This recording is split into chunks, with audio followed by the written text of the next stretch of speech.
मैसूर के इंचार्ज वज़ीर HC महादेवप्पा की क़ियादत में ज़िला इंतज़ामिया के एक वफ़द ने वज़ीर आला सिद्धरामैया का पुरतपाक इस्तकबाल किया।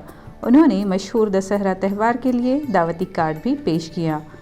मेयर शिव कुमार, MLA रविशंकर और यार कृष्णमूर्ति, ज़िला कलेक्टर डॉक्टर KV राजेंद्र, ज़िला पंचायत CEO KM गायत्री और सिटी पुलिस कमिश्नर रमेश बन्नोट इस तकरीर में शामिल थे। दावती कार्ड दशहरा त्यौहार की अज़मत और अहमियत की अलामत है, जो मैसूर में एक शानदार जश्न है। आने वाले दशहरा त्यौहार के बारे में मज़ीद अपडेट्स के लिए सालार डिजिटल को सब्सक्राइब ज़रूर करें।